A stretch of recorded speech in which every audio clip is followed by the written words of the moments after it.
അതെ, ഇന്ന് കൊച്ചടുക്കളയിൽ soya ball കൊണ്ട് നല്ലൊരു അച്ചാറാണ് ഉണ്ടാക്കാൻ പോകുന്നത്. അപ്പോൾ ഇതുപോലെ വേവിച്ച് ചെറിയ കഷ്ണങ്ങളാക്കി നമുക്ക് അരിഞ്ഞെടുക്കാം. അപ്പം നമുക്ക് എണ്ണ ചൂടായിട്ടുണ്ട്, കുറച്ച് കടുക് പൊട്ടിച്ചെടുക്കാം. അതുപോലെ കുറച്ച് ഉലുവ ഒന്ന് പൊട്ടിച്ചെടുക്കാം. അതുപോലെ അരിഞ്ഞു വെച്ചേക്കുന്ന കുറച്ച് ഇഞ്ചി നമുക്കൊന്ന് മൂപ്പിച്ചെടുക്കാം. ഒരുപാട് ഫ്രൈ ആക്കണ്ടേ. അപ്പോൾ അതുപോലെ തന്നെ അരിഞ്ഞു വെച്ചിരിക്കുന്ന കുറച്ച് വെളുത്തുള്ളിയും കൂടെ നമുക്ക് നന്നായിട്ടൊന്ന് മൂപ്പിച്ചെടുക്കാം. അപ്പോൾ നന്നായിട്ടൊന്ന് നമുക്ക് ഇളക്കിയൊന്ന് നല്ലതായിട്ടൊന്ന് മൊരിയിച്ചെടുക്കാം. അപ്പോൾ നല്ലതായിട്ട് മൊരിഞ്ഞ് വരുമ്പോൾ കുറച്ച് മുറിച്ച് വെച്ചിരിക്കുന്ന നമ്മുടെ വറ്റൽമുളകും കൂടെ ചേർത്ത് നമുക്ക് നന്നായിട്ടൊന്ന് മൂപ്പിക്കാം. അപ്പം ഏകദേശം നന്നായിട്ടൊന്ന് മൂത്ത് വന്നിട്ടുണ്ട്. അപ്പം നമുക്ക് അരിഞ്ഞ് വെച്ചിരിക്കുന്ന നമ്മുടെ സോയാ ബോൾ നമുക്ക് ചേർത്ത് കൊടുക്കാം. ഇത് ഉപ്പിട്ടാണ് വേവിച്ചെടുത്തേക്കുന്നത്. അപ്പം നമുക്കത് ചേർത്ത് കൊടുത്ത് നന്നായിട്ടൊന്ന് ആ എണ്ണയ്ക്കകത്ത് തന്നെ കിടന്ന് നന്നായിട്ടൊന്ന് മൊരിയിച്ചെടുക്കാം.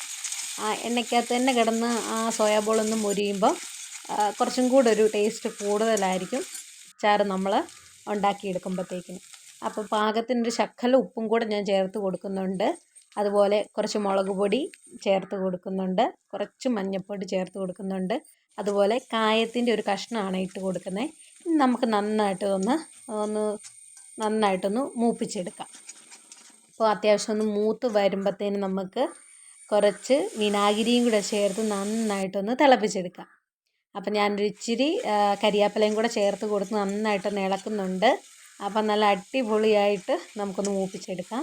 അപ്പോൾ എൻ്റെ കൊച്ചടുക്കള എല്ലാവരും ഒന്ന് സബ്സ്ക്രൈബ് ചെയ്യണം, ബെല്ലൈക്കൺ അമർത്തണം, കൂടെ ഒന്ന് ലൈക്കും ചെയ്യണേ.